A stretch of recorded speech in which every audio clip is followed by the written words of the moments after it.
안녕하세요. 김성겸 목사입니다. 산돌 성경 읽기에 오신 여러분 환영합니다. 오늘은 사무엘상 25장에서 27장까지의 내용 살펴보도록 하겠습니다. 사무엘상 25장은 사무엘의 죽음과 다윗과 아비가일의 만남 이야기가 기록되어 있습니다. 1절에 보시면 사무엘이 죽고 다윗은 바란 광야로 내려갔다 기록되어 있는데, 사무엘의 죽음 이후에 사울 왕이 더욱 다윗을 압박할 것을 염려하여 다윗이 지금까지 다녔던 유다 광야보다는 훨씬 더 남쪽 바란 광야로 이동한 것으로 보입니다. 그러나 2절 이하에서 벌어진 사건은 마온 지방에서 일어난 일입니다. 그래서 다윗이 다시 헤브론 남쪽 유다 지파 영역으로 돌아왔다는 것을 알 수 있습니다. 사건을 간단히 요약하면 다윗은 마온 지방 유지였던 나발의 양떼를 우연히 만나 자청하여 보호해주고 그 대가로 나중에 나발에게 양식을 제공해 줄 것을 요청합니다.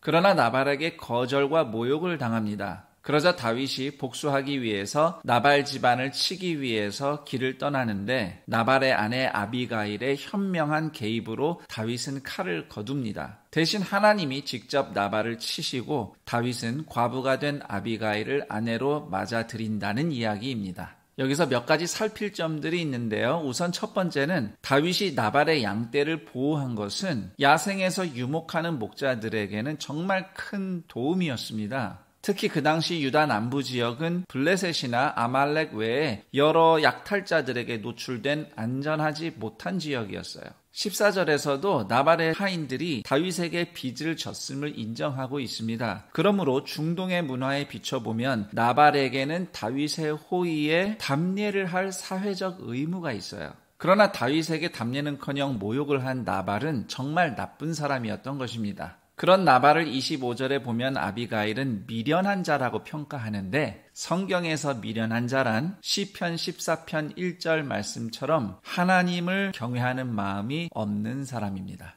그리고 두 번째로 나발은 갈렙 족속이었다는 기록이 있는데요. 헤브론을 기업으로 얻은 그 갈렙의 후예라는 뜻입니다. 조상이 훌륭하다고 해서 후손까지 훌륭한 것은 아닙니다.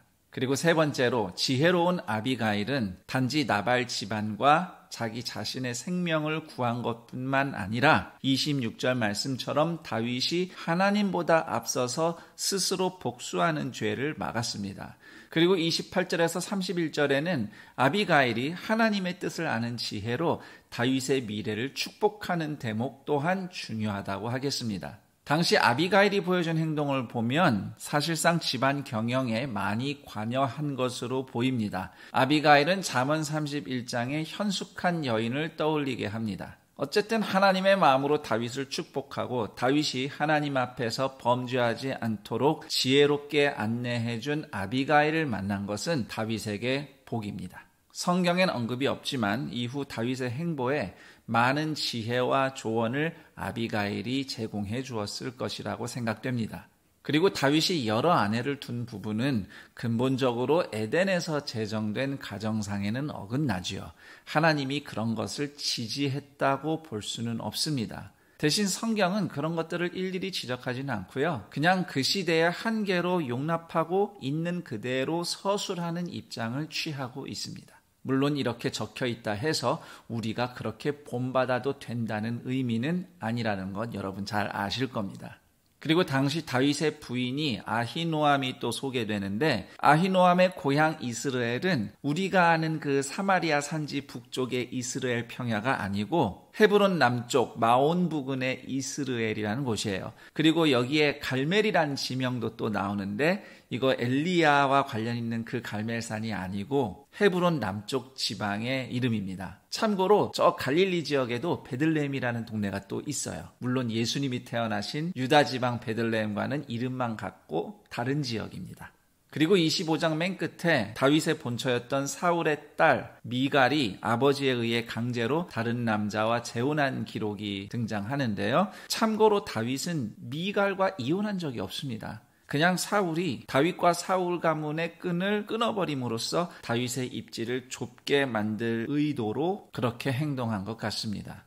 그 다음 26장에는 다윗이 다시 한번 사울 왕을 살려주는 자비를 베푼 이야기가 기록되어 있습니다.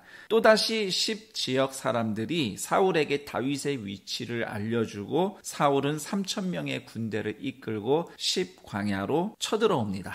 이번에는 우연히 마주치지 않고요. 다윗이 의도적으로 몰래 사울 진영을 한밤중에 침입해서 왕의 막사까지 들어갑니다. 거기서 사울을 해치지 않고 왕의 창과 물병만 가지고 나와요. 그렇게 다윗이 사울을 손대지 않을 것이라는 것을 증명합니다. 다시 엔게디에서처럼 멀리서 다윗과 사울이 대화를 하게 되고 사울은 이번에도 자기의 잘못을 인정하고 추격을 멈춥니다.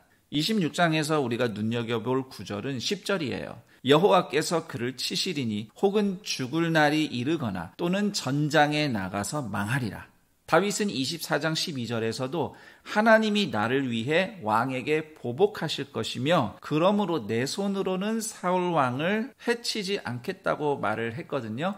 그래서 다윗이 사울을 한없이 너그럽게 용서했다기보다는 물론 그러면 참 좋겠지만 사람 마음이 그렇진 않잖아요. 다윗은 사울을 생각할수록 화나고 분하고 억울한 겁니다. 그런 마음이 시편에 정말 잘 드러나 있어요. 그렇지만 하나님의 절대 주권을 신뢰하고 사울과 맞서 싸우지 않고 직접 자기 손으로 복수하지 않고 대신 말할 기회가 있으면 이렇게 사울 왕이 잘못하고 있다고 하나님이 반드시 갚으실 거라고 말을 하고 대신 사울을 피해 다니면서도 백성 사이에서는 지도자 역할을 하면서 자신의 세력을 확장해 나가는 방식으로 최선을 다해 살아갑니다. 그래서 다윗 이야기는 악한 일 많은 세상살이 가운데 성도가 어떻게 현실적으로 믿음을 지키며 살아갈 수 있을지 지혜와 위로를 제공해 준다고 저는 생각합니다. 27장은 추격을 멈추겠다는 사울의 말을 믿을 수 없어서 블레셋으로 다시 한번 망명하는 다윗의 이야기가 기록되어 있습니다. 2절에 보시면 다윗과 함께 가드왕 아기스에게 망명한 이들의 숫자가 600명이라고 적혀 있어요. 참고로 이 600명은 싸울 수 있는 장정만의 숫자예요. 3절에 보시면 저마다 가족을 거느리고 있다고 기록되어 있으니까 평균 4인 가족이라고 추정하면 2400명 정도 되는 큰 무리가 다윗과 함께 했음을 생각해 볼 수 있습니다. 이미 큰 무리를 거느리고 있는 이상 다윗은 21장에서와는 달리 자신을 밝히면서 아기스에게 망명을 요청했을 것이고 대신 블레셋과 섞이지 않도록 성읍을 하사해 줄 것을 요청합니다. 그때 아기스가 다윗을 받아주며 하사한 성읍의 이름이 시글락입니다. 그 후 다윗은 전통적으로 이스라엘을 괴롭혀왔던 그술, 기르스, 아말렉 족속과 주로 싸우고 노략을 하면서 블레셋 왕에게는 마치 이스라엘을 친 것처럼 거짓 보고를 합니다. 그리고 아기스는 다윗이 정말 이스라엘의 원수가 되었다며 그를 신뢰하게 됩니다.